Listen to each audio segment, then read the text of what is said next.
Om Namo Bhagavate Vasudevaya. Om Namo Bhagavate Vasudevaya. Om, I bow to the Lord Vasudeva. Bhagavad Gita, first chapter, stanza 2. Sanjaya replied, Prince Duryodhana, or material desires, on beholding the Pandava army opposing him in full battle array, anxiously approached Dronacharya, habits or past samskars or past mental tendencies, Duryodhana's guru, since material desires are directed by past habits. And an interesting feature, this is a footnote of the Mahabharata, is that in the war of Kurukshetra, Drona, although he is the guru also of the righteous Pandavas, sides with the unrighteous Kauravas. Habit, in other words, is the winning power primarily behind man's downward-moving, delusive tendencies. His upward-moving attributes depend on good habits only initially. As he advances spiritually, these good tendencies are supported ever increasingly from above by divine grace and superconscious inspiration. Now, Prince Duryodhana stands, as I said, for our material desires. And the material desires are the force, above all, that are facing Arjuna and the Pandavas on the side of righteousness. All of us we've come into this body. The energy enters the body through the medulla at birth.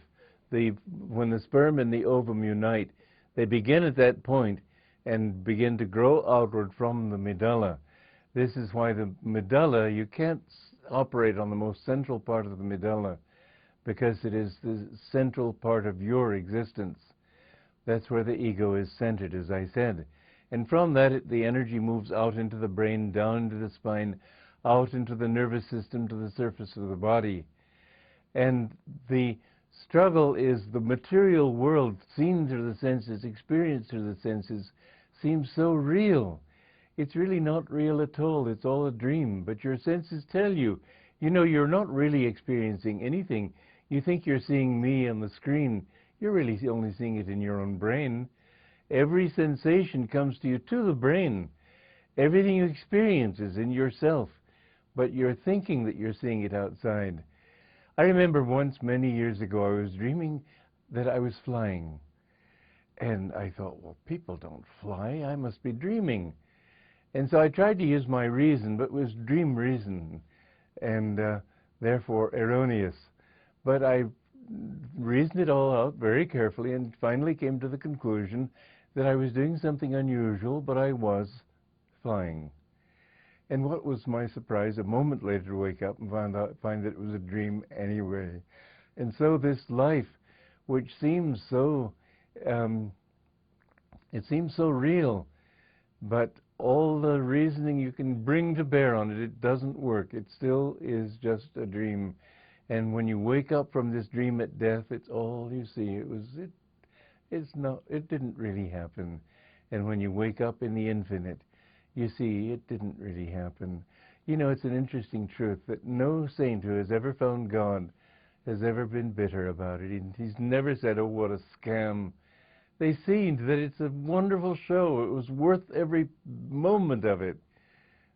All the tragedies, all the pain, all the suffering, these things don't really happen except in your own dream.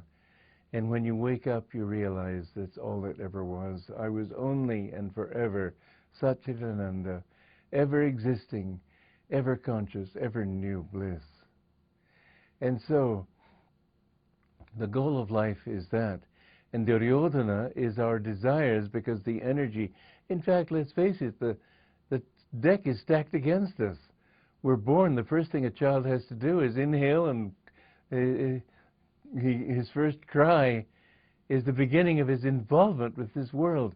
And he has to drink milk to stay alive, and he has to get control over his body to be able to work and walk around without falling, and he has to get control over his emotions so that they don't completely rack him. He has to get control over his intellect and over his willpower. All these things are a part of growing up, and it's a part of my education for life system that I've written about, that we help children in these progressive stages from body control to emotion control to will control to intellect control.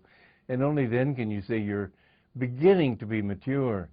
But real maturity comes when you understand that all of these are to help you to know who you really are. But the intellect and everything tells you that this world is real. Why should God be angry when people sin? Of course he's not angry. He just realized they haven't yet learned their lesson. They haven't yet succeeded. And however many times it may take you many lifetimes, the thought of only one life is ridiculous. It takes many chances before you finally learn your lesson. And to think that God would say, oh, you failed once, go into hell for all eternity. What kind of a system is that? He gives us an infinite number of chances, and that's what reincarnation is. It's the only philosophy, as David Hume said, to which philosophy can hearken. The only explanation to which philosophy can hearken. Know that you are beyond reason, beyond thinking, beyond everything. You are Satchidananda itself. And so Duryodhana, material desire, constantly pulls you down. You think, oh, I really enjoyed that ice cream sundae. No, you didn't enjoy the ice cream sundae. Some thought in your mind thought that it was eating that ice cream sundae, and it expected to be happy with it, and so it told itself it was happy. It fulfilled some thought in your own mind. Everything you enjoy through the senses is really only enjoying a mental expectation. And in fact, it's very interesting that if you can get rid of that thought of expecting it to be painful, when you, for instance, if you go to the dentist, people suffer because they expect to hurt. But I've been to the dentist and I don't take Novocaine, I just don't think about the pain and it doesn't come. You don't define the world in the way it tries to get you to define it. Just say that I am in joy in myself and nothing can touch that inner joy.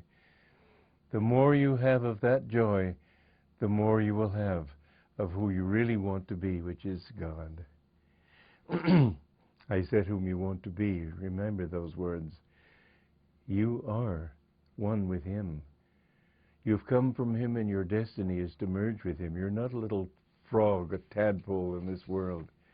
You're a child of the infinite and you have a right to everything that He has. And so Duryodhana asks habit. First of all, Duryodhana, on beholding the Pandava army, approaches Duryodhana because habit is the main thing that material desire relies upon. You've had this habit of liking ice cream, and therefore you want it. If you can get rid of the habit, it's much easier to overcome it. Habit is a good thing. I mean, for instance, once you've learned to tie your shoelaces, you can think of other things and do other things and not be like a little child of 3 trying to tie its shoelaces and all its energy goes toward that thing. It's a convenient, life-saving mechanism of the mind to prevent you from having to use initial willpower in every single step you take. But habit can be also a curse, and that's why Duryodhana is the guru or the teacher in this allegory of the good side and the bad side. Duryodhana, Dronacharya is he's the guru of the Kauravas, because habit in any battle between your upward and downward moving tendencies, any battle will always, the strong part, what makes things pleasant, the fact that they've become pleasant by habit. Habit is your first enemy, and therefore he's the first general to be overcome on the battle.